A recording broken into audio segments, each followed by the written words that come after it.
Boa noite, gente. Boa noite. Tem que me apresentar, então. Sou a Renata, para quem não me conhece. Tem uns que eu não vejo faz tanto tempo, eu acho que não me conhece mais. Né? Como o Galácio disse, sejam todos muito bem-vindos. Que a reflexão da noite hoje possa aquecer um pouco o coração de cada um e que a gente possa levar, né, as palavras de Jesus no coração, na cabeça, na alma e para as nossas vidas. E antes de começar, eu queria dar um recadinho. No domingo, a gente tem a nossa feirinha da Pichincha, lá na Escolinha Monteiro, lá na Popular. Então, convido todos, quem queira ajudar, né, servir, todos são muito bem-vindos. É muito gostoso, é um ambiente agradável, a gente serve se divertindo, a gente trabalha, né, e depois vai embora feliz. Quem quiser ajudar, então 7 horas da manhã a gente já está lá. E para quem quiser ir prestigiar, né, ver se tem algum item que lhe sirva, a partir das 8. Tudo bem? Das 8 às 10. Certo, Silvio? Certo. Então, a reflexão nossa hoje, eu vou aproveitar a água, que eu passei, acabou. A reflexão de hoje, a gente vai encontrar, né, o texto que a gente vai estudar hoje. Eu não sei se eu chamo de estudo ou se de reflexão, né? Caprichei um tantinho, então eu acho que eu vou chamar de estudo. Está lá no item 8, do capítulo 8 do Evangelho segundo o Espiritismo. O título do capítulo é Bem-aventurados os puros de coração, certo? E o item 8 tem esse título aqui, a verdadeira pureza, mãos não lavadas.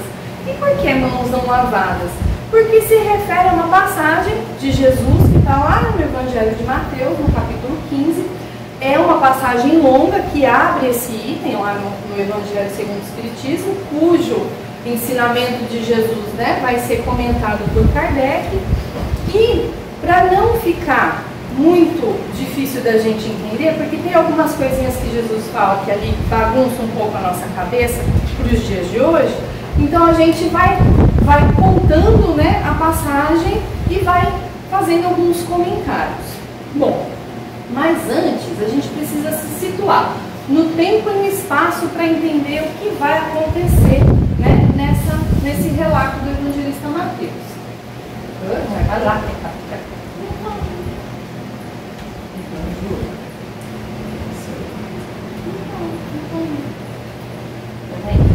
vamos ver se a pessoa não colocou a pilha errada. Não, a pessoa não colocou. Não vai funcionar mesmo. Peraí, gente, erros técnicos, problemas programáticos. Primeira vez que dá palestra, também para cá. Bom, então, para a gente poder entender, a gente vai ter que se situar no tempo e no espaço, tá? Vamos lá para o Mar da Galileia agora, né, Raquel? Eu sempre lembro de você. A gente vai lá para o Mar da Galileia lembrar aquela passagem da primeira multiplicação dos pães, né? Em que Jesus alimentou uma multidão de 5.000 pessoas, multiplicando, né, 5 pães e 2 peixes. Esse episódio, né, não existe uma confirmação de onde ele aconteceu. Alguns historiadores falam que foi ao redor de Betsaida, outros falam que foi ao redor dessa cidade chamada Tariba. Tem até uma igreja nessa cidade hoje chamada Igreja da Multiplicação dos Pães, porque eles julgam que foi ali naquela região que aconteceu. Bom, enfim, e lá está Jesus, né, com essa multidão, e depois que todos se alimentam, né, vamos relembrar a passagem.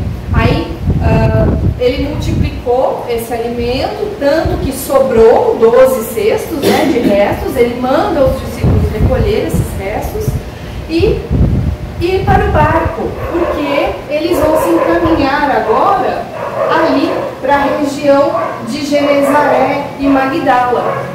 Só que um pouquinho antes, Jesus tem a notícia de que João Batista havia sido morto. Então ele pede para os discípulos irem na frente para que ele possa ficar recolhido em oração. Então, enquanto os discípulos vão para o barco e vão descendo em direção a Genezaré, Jesus sobe no monte para orar. E naquela mesma noite, né, passando aquela noite de madrugadinha, amanhecendo o outro dia, Jesus segue eles naquele episódio onde ele anda sobre as águas. Porque eles, quando amanheceu, eles pararam o barco para pescar, e aí eles veem Jesus caminhando sobre as águas. E acontece todo aquele episódio. Bom, então, quando Jesus alcança eles, eles descem de barco até Genezaré. Aquela multidão que estava ali, que presenciou, né, aquele fenômeno da multiplicação dos pães, estava muito intrigada com Jesus. Então, subiram nos barcos também e foram atrás de Jesus porque eles queriam presenciar mais milagres, né? Então, essa pequena multidão segue Jesus até essas planícies aí de Genezaré. Só que junto com essas pessoas que vão até, né, querem estar com Jesus, também tem alguns fariseus, alguns escribas que estão também seguindo Jesus, mas não com a mesma intenção. Eles tinham uma intenção um pouco mais escusa, eles queriam vigiar Jesus a mando dos sacerdotes do templo, né? E aí eles começam a ver, desde daquele episódio da multiplicação dos pães, que os discípulos comem e dão, né, repartem o pão com as pessoas sem lavar as mãos. E eles questionam Jesus, né? Por que violam os seus discípulos a tradição dos antigos, uma vez que não lavam as mãos quando fazem suas refeições? Bom, vamos lá. Em primeiro lugar, a gente tem que entender o que está por trás desse questionamento desses fariseus. Porque hoje parece óbvio para a gente, vamos lavar as mãos antes das refeições, por questões de higiene. Mas a tradição de lavar as mãos que os fariseus ali, que o fariseu estava questionando Jesus, não tinha nada a ver com a higiene, com a saúde, né? Referia-se a uma limpeza cerimonial, ou seja, a um ritual, tá, de purificação, e não a higiene das mãos para questões de saúde. Esse ritual, esse cerimonial de lavagem das mãos para os judeus, em hebraico, tem esse nome, netilat yadayim. É um ritual que deve ser rigorosamente cumprido, até hoje. Tá? É um mitzvot, ou seja, é um mandamento, uma ordenação que está contido na Torá. A Torá, né, contém a lei mosaica, que é o que os judeus seguem. A lei mosaica compreende mais ou menos 613 mitzvot, ou seja, mandamentos, ordenações. E os judeus têm que cumprir esses mandamentos, né? E a lavagem das mãos, neste ritual, nesse cerimonial, ela está contida em vários mandamentos, porque eles consideram a higienização das mãos muito importantes, né, para fins de purificação. Mas por que é tão importante? Porque para os judeus, cada parte do corpo tem o seu potencial espiritual, mas nenhum é tão importante quanto as mãos. E na Cabala, por exemplo, eles afirmam que forças demoníacas gostam de se ligar a coisas, lugares, pessoas e partes do corpo que têm esse grande potencial, né, de elevação espiritual. E nada, para eles, nada é mais importante do que as mãos. Então, eles precisam fazer esse ritual antes de realizar uma diversa gama de atividades. Então, por exemplo, se eles forem se alimentar, eles têm que fazer esse ritual. Se eles forem orar, se eles forem manter relações matrimoniais, ao acordar, a primeira coisa que eles devem fazer é esse cerimonial de purificação das mãos, né? E assim por diante. E é um ritualzinho bem enjoado, não é só ir lá na torneira, lavar a mão com sabão e enxugar na toalhinha, né? Tem uma sequência de etapas que devem ser cumpridas. Que não cabe agora a gente falar agora, mas é bem interessante. Mas aquele fariseu também não estava muito preocupado com o cumprimento da lei. Na verdade, ele estava diante de um homem que era visto por muitos como Messias, que estava realizando muitos prodígios, né, e estava ameaçando a ordenação religiosa da época, porque ele era contrário a vários mandamentos, né, a vários mitzvot da lei mosaica. E ele, então, era um perigo para a religião da época. O que ele queria, na verdade, era expor Jesus para falar, ó, você é judeu e não está cumprindo a lei. Era isso que ele queria, era essa a intenção, de expor Jesus, de confrontar Jesus, por ser judeu, na frente daquelas pessoas que estavam indo em busca dele. Né? E vejam, uma oportunidade única de estar na presença do Cristo e eles preocupados com a lavagem das mãos, né? Tanta coisa a absorver, tantos ensinamentos, tanta energia boa para absorver de Jesus e eles perderam essa oportunidade. É uma pena. Bom, e aí Jesus, como é Jesus, devolveu a pergunta então. Já que o fariseu queria expô-lo, Jesus devolveu a pergunta. Então, por que violais vós outros o mandamento de Deus para seguir a vossa tradição? Porque Deus fez este mandamento: honrai vosso pai e vossa mãe. E fez ainda este outro: e quem amaldiçoar a seu pai ou a sua mãe, que morra. E aí, ele fala, então, né, ele continua aqui a fala dele, um pouco mais complicada, mas em resumo ele fala assim para o fariseu: você não honra seu pai e sua mãe, vocês não honram o pai e a mãe, porque vocês falam que basta vocês fazerem oferta no templo, já é o suficiente para que vocês estejam cumprindo esse mandamento. E não foi isso que Deus disse nos 10 mandamentos do Decálogo, né? Então, o que Jesus quis dizer? Que os judeus estavam deturpando os verdadeiros mandamentos de Deus. Jesus estava sendo contra um ordenamento feito por um homem, Moisés. Mas os judeus estavam indo contra mandamentos de Deus. Estavam indo contra a lei divina, né? Mas para quê? Para atenderem aos seus próprios interesses.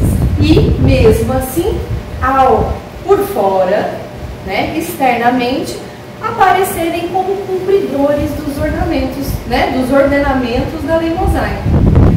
Por exemplo, se uma pessoa muito importante na época, socialmente, politicamente, financeira, ou um sacerdote do templo, desse aquela escorregadela, porque são 613 ordenações, eu acho que a memória falha de vez em quando, né? Então, se alguém importante da comunidade falhasse e não observasse alguma lei da Torá, ou caísse no pecado, né, cometesse algum ato pecaminoso, mas é uma pessoa muito importante, não pode ficar impura.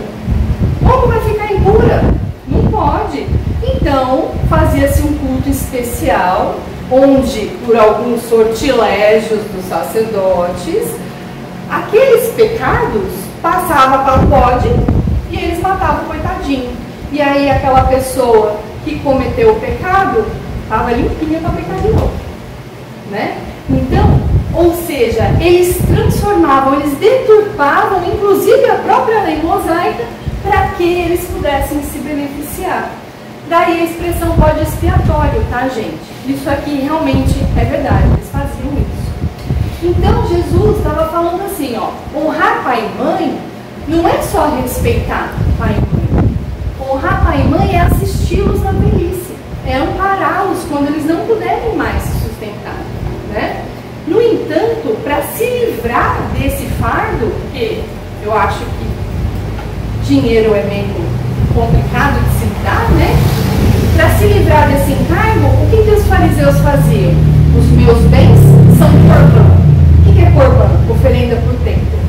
Então, eles situavam todos os seus bens como oferenda por templo. Ou seja, eles congelavam os seus bens. Eles não poderiam utilizar as suas propriedades, por exemplo, para assistir os seus pais na velhice.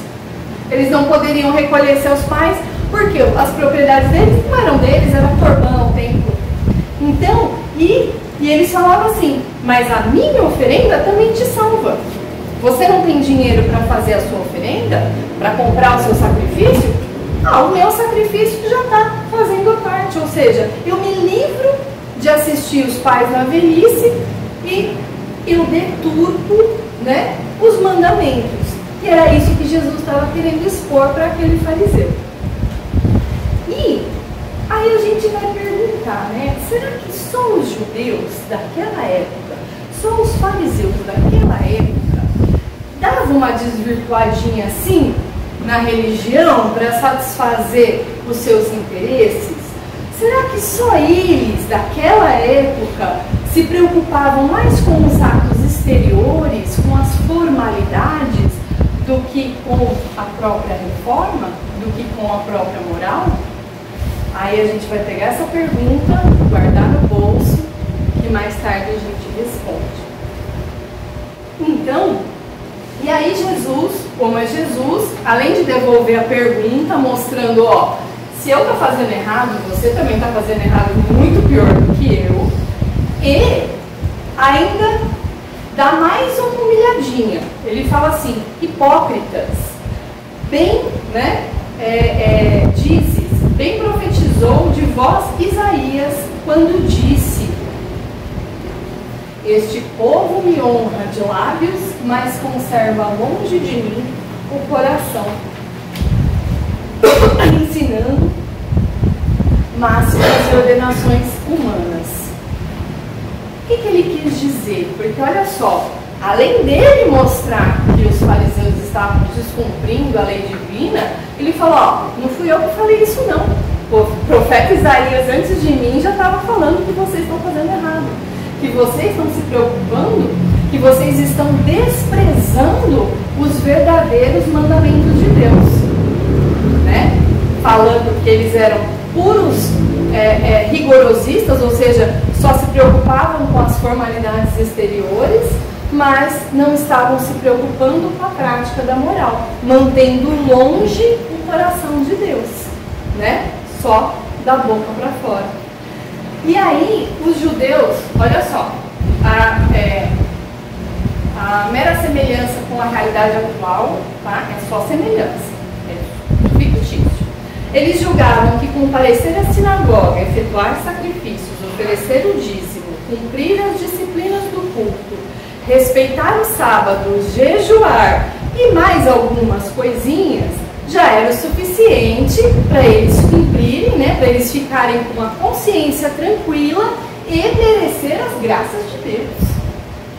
Tem alguma semelhança com hoje em dia? Não? Então.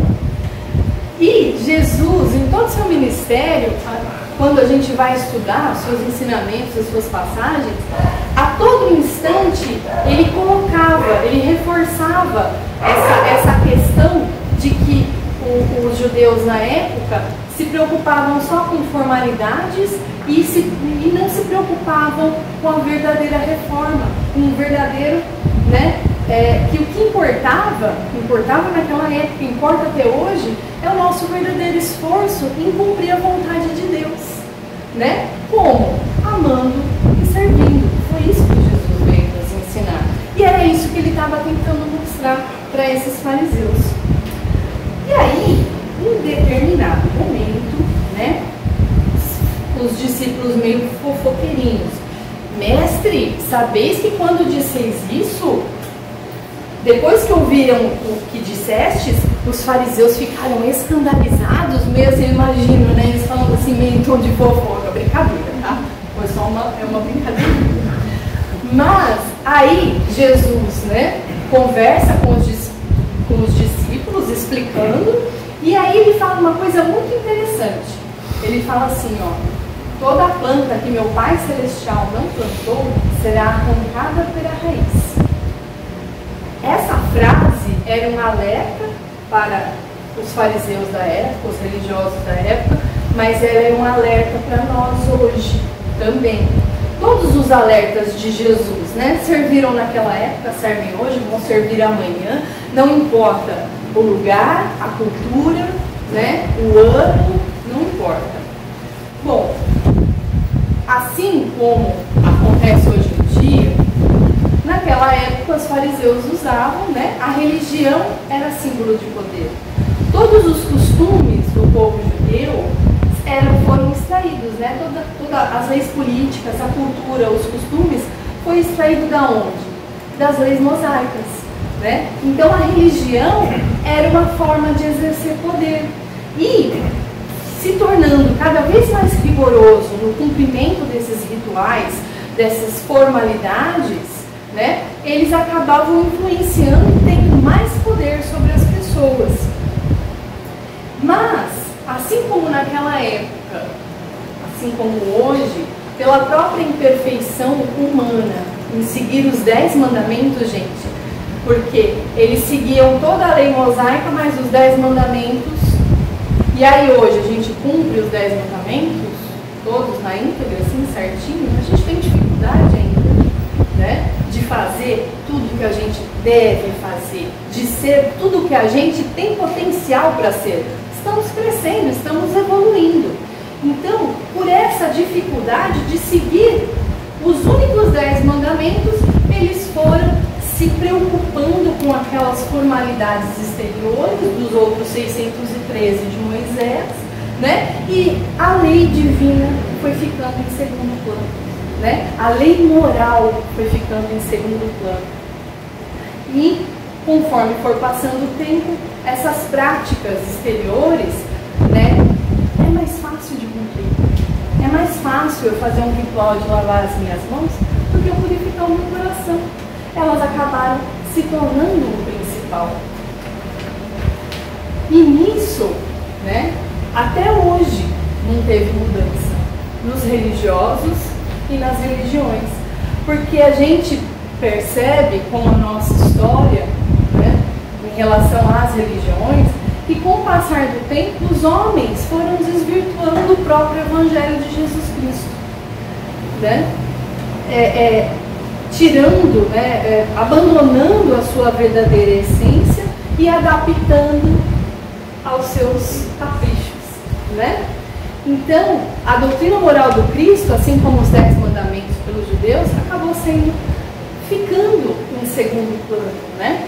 E o que faz hoje os cristãos, né, a semelhança dos judeus de antigamente, é começar a crer que a sua salvação está em cumprir formalidades. Vamos lá. Tem que ir na igreja no domingo, tem que comungar, tem que confessar, tem que fazer isso, tem que fazer jejum, tem que fazer aquilo. Mas é só na igreja católica que tem ordenamento e formalidade? Não, né? Eu sou espírita, não tem nada a ver. Não, mas eu vou só, na sexta-feira eu assisto palestra, tomo passo, a água fluidificada e dou uma lidinha no Evangelho uma vez por semana lá em casa. Vamos guardar isso. Apesar de a gente não ter, na doutrina espírita, ordenamentos, mandamentos, rituais, né? Sacramentos, apesar de a gente não ter isso, a gente acaba ritualizando a nossa prática religiosa, a gente acaba mecanizando a nossa vivência religiosa. Mas vamos guardar, porque a gente vai voltar nisso mais tarde, né? E é esses acréscimos, porque lá no Decálogo não estava escrito, Deus não mandou ir na palestra na sexta-feira, nem tomar passe, nem tomar água fluidificada, nem tomar hóstia, nem confessar, não tinha nada disso. Os 10 mandamentos não tinha absolutamente nada disso. E Jesus resumiu a lei e os profetas em apenas 2. Amar a Deus sobre todas as coisas, de todo o seu espírito, de todo o seu coração, de todo o seu pensamento. E amar ao próximo como a ti mesmo. Toda a lei e os profetas estão contidos nesses 2 mandamentos. Acabou. O resto são esses acréscimos que Jesus disse que o Pai Celestial vai arrancar. Porque são só isso, acréscimos. Tudo mais é acessório, né? E a gente tem que lembrar disso. Será que hoje, no fundo, não acontece comigo a mesma coisa que acontecia com os judeus? Porque, como André Luiz diz, as manifestações exteriores na vivência religiosa nem sempre correspondem à realidade interior. Vamos tomar isso para nós. Vamos nos perguntar: será que as manifestações exteriores da minha vivência, não é da nossa, é da minha, cada um vai perguntar para si, será que as manifestações exteriores da minha vivência religiosa estão correspondendo com a minha realidade interior? Essa é a pergunta que cada um de nós tem que se fazer. Será que eu estou mecanizando? Será que eu estou formalizando algo que não há necessidade de ser formalizado? Estou esquecendo do principal? Eu estou cumprindo formalidades, mas esquecendo do aperfeiçoamento íntimo? Essa é a pergunta que a gente vai levar para casa hoje.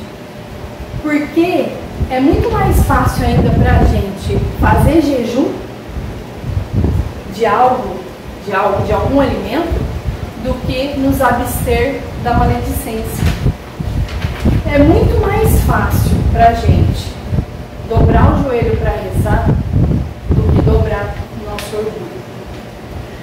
Porque é comum a gente testemunhar a nossa fé em público, mas na hora da minha aprovação eu vacilo.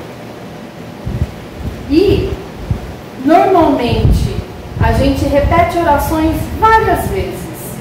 Faz o terço, eu não sei mais, salve rainha, eu não lembro mais o nome, repete, mas eu não consigo perdoar uma única vez. Quanto mais duas, ainda mais 70 vezes 7, como Jesus nos recomendou. E é mais fácil para a gente fazer sacrifício físico do que sacrificar o nosso egoísmo. Adoramos fazer promessas. Vira e mexe tem uma promessinha por aí, mas a gente nunca quer se comprometer em exercer a nossa humildade. Também, romaria, viagem santa, é bonito, é legal, a gente gosta. Perde mó tempão, mas a gente não perde um minuto visitando um doente. E é mais ou menos isso que Jesus estava falando para o fariseu.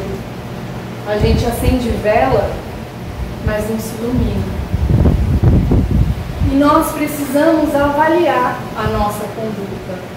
Voltando, o que eu faço na religião que eu abracei, o que eu faço externamente condiz com a realidade daquilo que eu estou sentindo e fazendo, né? A gente não pode confundir ato exterior com atitude íntima. Um coração não pode amar se está impregnado ainda de egoísmo. Então, para poder amar, eu tenho que eliminar as impurezas do meu coração. A gente deve melhorar o nosso mundo interior. Como? Seguindo os ensinamentos do Cristo, né? Para que essa nossa mudança seja autêntica, não seja só por fora. Que, aliás, esse texto é bonito, é um tapa na nossa cara, mas não é meu, é de André Luiz, tá? Eu apenas transformei ele em imagens. E lá no item 8 do Evangelho segundo o Espiritismo, Kardec vai falar, né, vai fazer o comentário a respeito dessa frase de Jesus, que toda planta que meu Pai Celestial não plantou será arrancada. Ele fala que a finalidade da religião é uma só: conduzir o homem a Deus. Mas o homem só pode chegar a Deus se ele se fizer perfeito. E se a religião não ajuda o homem a se melhorar, então ela não está cumprindo a sua finalidade. Ela só vai fazer uma coisa: criar fanáticos, criar supersticiosos e hipócritas, mas não vai conseguir ajudar a se fazer um único homem de bem. Então, não é suficiente a gente ter as aparências da pureza, né? É necessário, antes de tudo, ter a pureza do coração. A gente tem que tomar cuidado cuidar da nossa transformação moral, né? A fim de que a nossa atitude religiosa não seja como uma bolha de sabão, reluzente por fora, mas vazia de conteúdo, e de existência muito frágil, porque qualquer perturbação explode, né? Deixa de existir. Religião não salva ninguém. Apenas abre o caminho para que a gente comece a angariar as virtudes que vão nos conduzir a Deus. Mas olha só, Jesus, né, os fariseus foram buscar lã e acabaram tosqueados, porque Jesus não acabou a resposta dele, né? Ele aproveitou aquela multidão que estava seguindo ele, que estava ali em busca das suas curas, da sua energia. Aí ele parou e falou assim: ó, todo mundo ouvir e entender.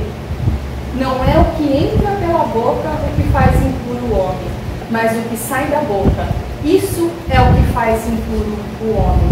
Ele acabou, ele encerrou a questão. O fariseu começou com uma pergunta e ele foi até o fim e encerrou a questão com essa frase.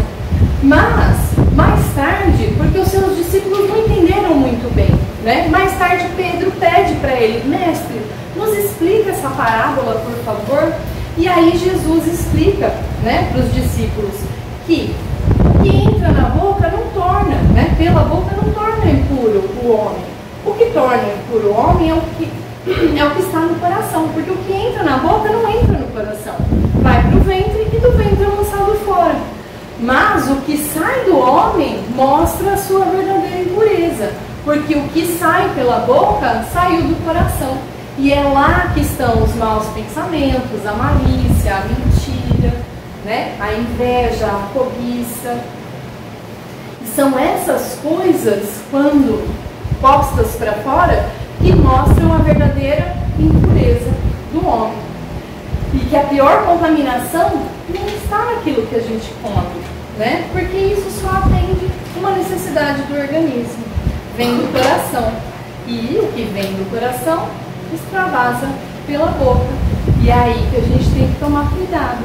A gente precisa ficar atento com esse extravasamento, né? Na nossa busca pela perfeição, na nossa busca por essa pureza, a gente tem que dominar os nossos sentimentos.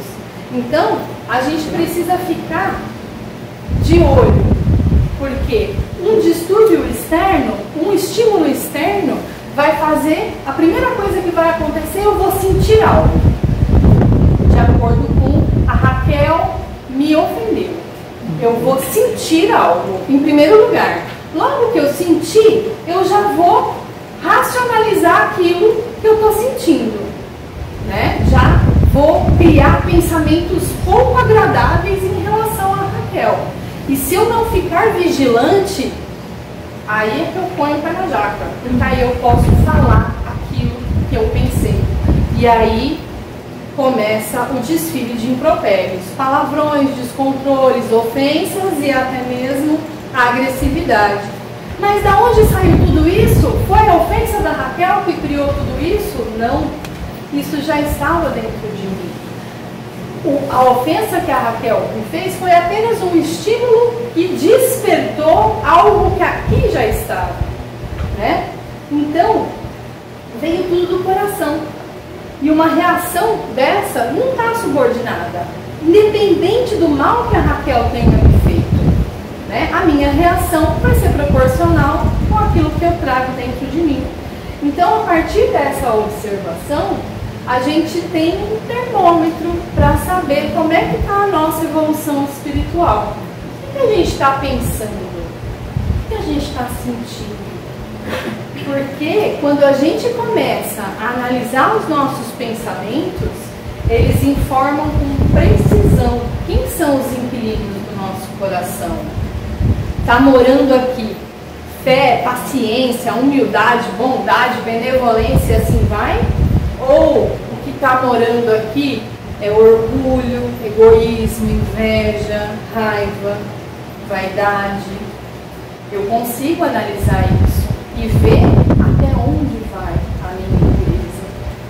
E o engraçado é que Kardec, no item anterior a esse, que é o item 7, ele fala sobre 3 atitudes reveladoras que vão nos mostrar a quantas anda o progresso espiritual de uma pessoa. E aí eu coloquei um exemplo, só para divertir. Imagine que alguém, nenhum de nós, tá? Alguém que não está aqui, está andando na rua e encontra uma mala cheia de dinheiro. E aí, assim, aparentemente sem dono, sem nome, sem nada, né? Se essa pessoa, assim que abre, né, que vê um montão de dinheiro, já sai procurando quem é o dono, gritou, fulano, é sua, não sei o quê, já começa a procurar o dono. Ou seja, segundo as palavras de Kardec, agora eu vou ler o que Kardec falou. Aquela pessoa que nem mesmo concebe o mal, ou seja, ela nem pensou em pegar nenhuma notinha. A primeira coisa que passou pela cabeça dela, eu vou devolver porque alguém está precisando. Quem perdeu está desesperado, eu vou devolver essa mala. Então, segundo Kardec, essa pessoa é aquela que nem mesmo concebe o pensamento no mal. Já tem um grande progresso, né? Já está num estágio superior. Esse é o caso do menino André, lá do Paraná, que encontrou uma pasta com 30 mil reais entre cheques e dinheiros e outros documentos, e ele pegou a pastinha a hora que ele viu que tinha coisas importantes de uma empresa e tal, não sei o quê. Ele já sentou num banquinho, catou o celular e começou a ligar para cada telefone que ele achava dentro da pastinha, até que ele achou o dono, né? E ele devolveu, saiu no jornal e tudo. Bom, eu achei na internet, no jornal eu achei na internet. Bom, mas continuando com Kardec. Aí, uma outra pessoa, então, não André, outra pessoa encontra essa pasta e já pensa, oh, maravilha! Né, que bolada, dá para viajar, dá para terminar de pagar um carro. Nossa, já começa a imaginar tudo que ele pode fazer com aquele dinheiro. Mas aí, de repente, ele para e fala, quem perdeu deve estar desesperado. Por mais que eu queira ficar com esse dinheiro, eu vou procurar o dono. Segundo Kardec, essa pessoa é aquela a quem vem do pensamento mal, mas ela, por força de vontade, o repele. Né? Ou seja, o progresso espiritual está em vias de se cumprir, está no caminho certo, já tem um relativo progresso.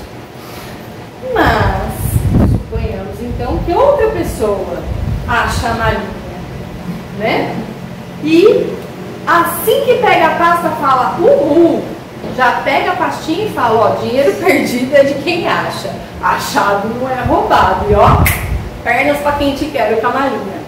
Segundo Kardec, essa pessoa é aquela que tem o pensamento no mal e dele se compraz, né? Ou seja, gosta de viver errado. Kardec fala que o mal ainda, a impureza ainda está aí com toda a sua força. Essa pessoa tem uma moral, segundo ele, incipiente, ou seja, quase insignificante, iniciante. Ele ainda tem todo um trabalho de progresso, né, de purificação ainda por fazer.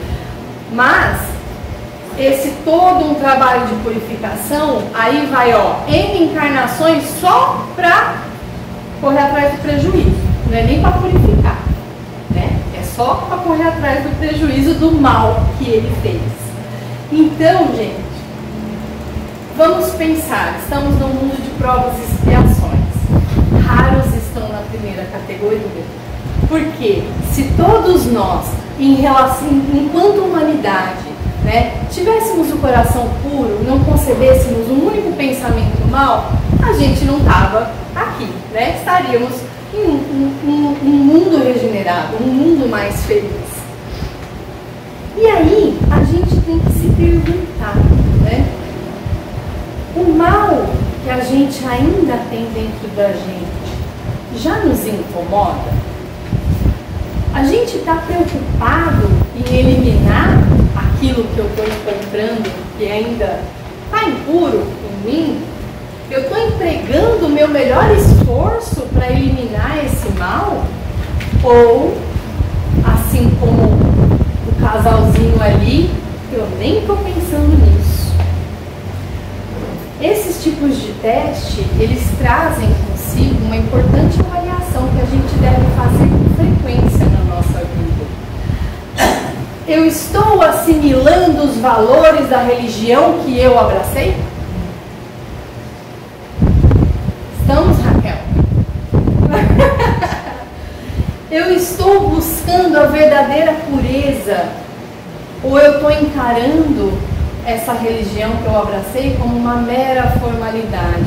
Estou batendo ponto aqui, achando que sou cumpridora de mitzvot, de mandamentos, né? Tem aquela brincadeirinha que a gente fala que quando chega no centro põe asinha, né? E depois que sai do centro tira a asinha, deixa a asinha aqui. E aí, a minha asinha está ficando no centro? A gente tem que se perguntar. Cada um vai se fazer essa pergunta hoje, antes de dormir, antes de fazer a prece. Vamos dar uma pensada, vamos dar uma refletida, certo? Porque eu estou encarando, né? Eu estou buscando isso de verdade ou estou encarando como mera formalidade, assim como aqueles fariseus? Mas e depois? Basta eu me analisar? Basta hoje eu chegar e pensar e falar, nossa, o que eu faria em determinada situação, né? O que eu penso a respeito, aquela situação que me causou prejuízo, o que eu penso ainda daquela pessoa, o que eu sinto? Isso basta? Não, né? Porque se a gente percebe que a gente ainda está alimentando ideias invejosas, maliciosas, né? Pouco nobres, significa, eu já posso contar com isso. Eu tenho uma longa jornada pela frente. Uma jornada de purificação. Que não começou nessa existência e não vai terminar nessa, né? Ainda tem muitas. Mas, essa jornada começa com alguma coisa. E a doutrina espírita nos ajuda, né? Com essa jornada. Segundo Emmanuel, essa jornada começa com o autodomínio. Esse esforço individual, olha só, não é um esforço coletivo, não é o padre, o pastor, o médium, não é a galera no centro que vai fazer esse esforço, é individual, é um esforço individual meu para dominar esses sentimentos inferiores. E uma coisa que é legal, que é o trabalho silencioso, palavras de Emmanuel, trabalho silencioso por exterminar as próprias paixões. É silencioso. Não é assim, ó Marcelo, você viu? Ó, eu fui lá visitar. Eu fui lá na visita, você viu? Eu tô melhorando, ó, tô fazendo palestra, já sou palestrante. Ó, tô buscando, tô trabalhando. É silencioso. É individual e silencioso. Para que a gente domine os nossos maus sentimentos. E ele fala que a gente não pode abrir mão do conhecimento para nos ajudar nesse autodomínio, nesse trabalho. Que a gente não pode abrir mão das experiências santificantes daquelas almas iluminadas que vieram antes da gente e deixaram suas palavras e seus exemplos. Que é se mirando neles e utilizando todo o conhecimento deles que a gente vai nos ajudar, né, nesse autodomínio, nesse trabalho de purificação. Porque quando a gente fala, nosso modelo e guia é Jesus, Jesus é espírito puro, é espírito crístico. Está um pouquinho longe de mim, né? Só um pouquinho assim. Mas quando eu olho um Chico Xavier, porque é um espírito iluminado, muito mais iluminado que eu era, mas ele é perfeito ainda. Está mais fácil, está mais perto. Eu consigo enxergar aonde eu posso chegar, aonde eu consigo chegar. Então, que a gente tem que se mirar nesses exemplos, porque eles não vieram só para trabalhar, para fazer o esforço individual deles e o trabalho silencioso deles. Não, eles vieram deixar ajuda para a gente. Essa é a missão deles. E a gente tem que dar valor a isso, né? Allan Kardec com a doutrina espírita. Mas aí é só trabalhar o autoconhecimento, né? O autodomínio, aproveitar as experiências daqueles, né? O conhecimento daqueles que vieram antes de mim. É só isso e aí eu já estou trabalhando a minha purificação, Emmanuel fala que não, que a reforma definitiva do nosso íntimo só vai se dar com golpe da ação própria, ou seja, a ação no bem. Mas é a ação no bem do meu bem? Do meu próprio bem? Não, é a ação no bem do próximo. Sem, né, aproveitar agora todos os momentos para auxiliar, a gente não faz esse trabalho de purificação. E se a gente hoje, na hora, antes da prece de dormir, fizer aquele trabalho de autoanálise e tentar relembrar todo o dia de hoje, desde o momento que eu acordei até o momento que eu estou indo dormir, todos os momentos em que eu fui solicitada a auxiliar alguém em 24 horas, eu vou ver a quantidade de chances que eu aproveitei ou que eu perdi para fazer a ação no bem. Porque no trabalho buscam, no mínimo, todos aqueles que convivem comigo no trabalho vão requisitar no mínimo de mim a gentileza. Essa é uma ação do bem. Na rua, quantas pessoas não esbarram com a gente, às vezes precisando só de um sorriso, de um bom dia, para dar aquele ânimo, porque o dia dela está pesado, está difícil. É uma forma de auxiliar também, que eu não posso perder. No lar, todos os corações que me são queridos, que compartilham esse ambiente comigo, requisitam, no mínimo, o meu bom exemplo em todas as atitudes. E na conversação do dia a dia, existem diversas formas de auxiliar o outro, porque sempre chegam até nós aqueles que estão desesperançados, aqueles que estão desequilibrados, aqueles que estão, às vezes, nudos de azedume ou tristes, né, acabrunhados de dor. Em todos esses momentos eu posso dar uma palavra de conselho, eu posso exortar algum conhecimento que eu tenha adquirido na religião que eu professo. Olha quantos momentos nós tivemos hoje para auxiliar, para exercer a ação do bem. E a gente tem outras formas de auxílio, mas não pode nunca regatear a cooperação. Porque, como diz André Luiz, pureza inoperante é utopia igual a qualquer outra. Né?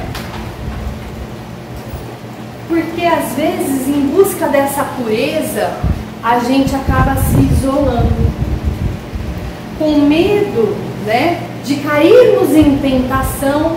A gente acaba nos isolando, nos afastando daqueles que ainda estão em erro, daqueles que ainda, né, se perdem no vício, por exemplo. Essa é a pureza inoperante. A gente tem que tomar cuidado com isso, né? Porque a pretexto de garantir uma virtude que vai ser só por fora. Porque Jesus, ele não ficou isolado de ninguém, né?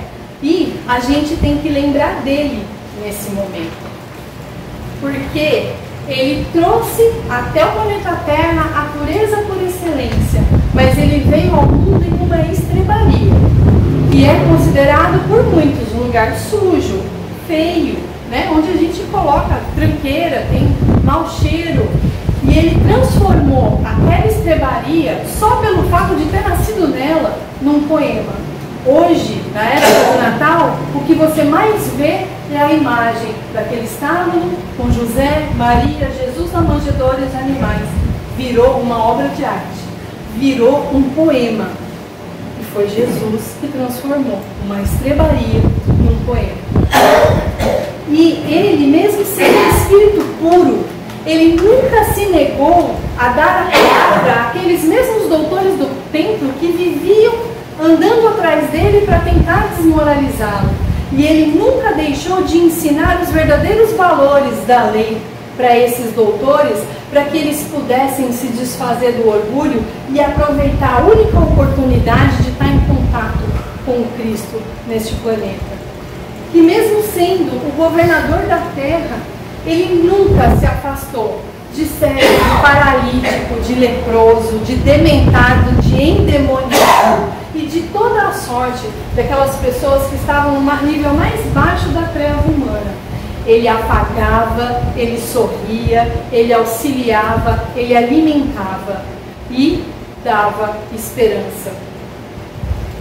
A gente não pode confundir pureza com solidão e nem virtude com desserviço.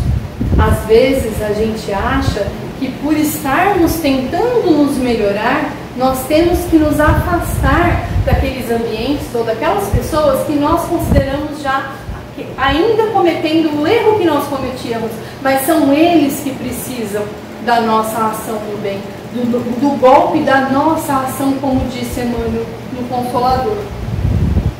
A gente tem que fazer como Jesus, estender os braços, tá, a qualquer um que cruze o nosso caminho. Não importa se pensa como a gente, se é amigo, se é inimigo, se está no erro, se está na virtude, se está tentando como eu ou se ainda nem está tentando. A gente tem que abraçar e dar o melhor que a gente puder, né? Porque, assim como Jesus fez, o verdadeiro bem não consiste em se afastar do mal, e sim ir até onde está o mal e retirar todo o bem que é possível retirar, com as nossas capacidades, é claro. Jesus era Jesus. E aí, quando a gente já tiver entendido isso, e quando a gente estiver fazendo isso, a gente vai poder receber aquela recompensa que ele subiu lá no monte e prometeu pra gente. Bem-aventurados os puros de coração, porque verão a Deus. Porque quando a pureza estiver em nossos olhos, a gente vai ser capaz de olhar a cicatriz e a queda de cada um com respeito, com compaixão, porque essa cicatriz, esse machucado, esse ralado, né, não no corpo e sim na alma, está mostrando tudo que essa pessoa viveu para chegar até aqui, tudo que ela sofreu para chegar até aqui. Então eu vou conseguir olhar essa mazela do meu irmão com respeito, com amor.